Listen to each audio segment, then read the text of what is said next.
जवाब दिया, अरे कलयुग तू क्या जानता है कि धरती वीरों से खाली हो गई है, यहाँ पर कोई भी बलवान नहीं रहा। अरे तू नहीं जानता है कि अगर तू गायों पर अत्याचार करेगा तो हम तुझे जिंदा नहीं छोड़ेंगे। अरे जिस गाय को हम माँ मानते हैं, जिसमें सभी देवी देवता वास करते हैं, तो उसी गाय पर अत्याचार करेगा। कलयुग आज तुझे हम जिंदा नहीं छोड़ेंगे। जो इतने वचन कहे सोई परीक्षित महाराज कलयुग समझ गया कि अब जो राजा परीक्षित हमें जिंदा नहीं छोड़ेंगे।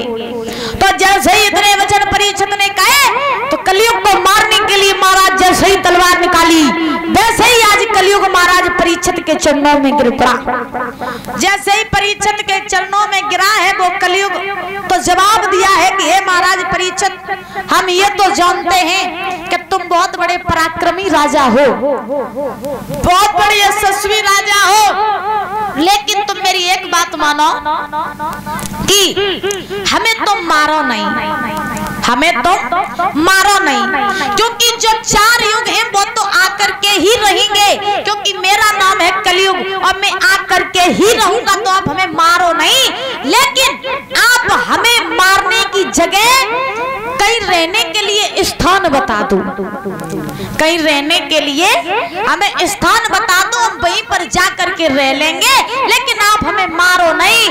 तो ध्यान रखना श्रोताओ, जैसे ही इतने वचन कहे तो परीक्षित महाराज को कलयुग पे दया आई गई, और जैसे ही दया आई तो जवाब दिया कलयुग, चल ठीक है हम तुझे मारेंगे नहीं, लेकिन हम तुझे रहने के लिए 4 स्थान दे रहे हैं। कितने दे रहे हैं? 4।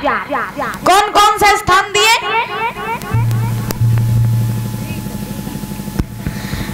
राजा परीक्षित ने कलयुग के रहने के लिए 4 स्थान दिए। कौन कौन से?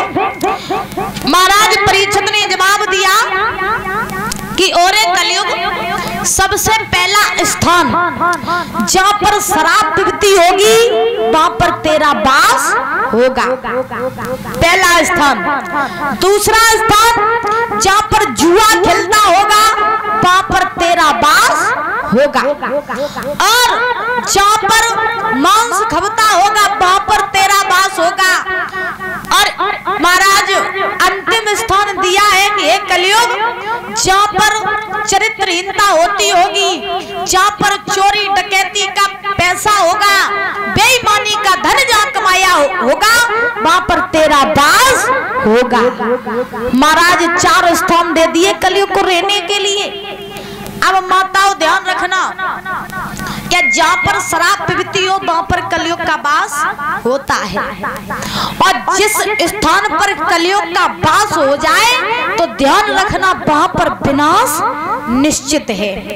क्योंकि लोग शराब पीते हैं और शराब पी के श्रोताओं घर में जाते हैं, अपने संतान को मारते, पत्नी को मारते, और घर का जितना धन होता सब ले जा करके शराब पी आते। अब बताओ ये विनाश नहीं हुआ तो क्या हुआ?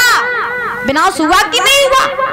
और जो व्यक्ति शराब पी करके अपने घर जाते हैं, प्रमाण ये मिला है कि उनकी 1 पीढ़ी नहीं, 2 पीढ़ी नहीं, आने वाली 7 पीढ़ियों का विनाश होता है।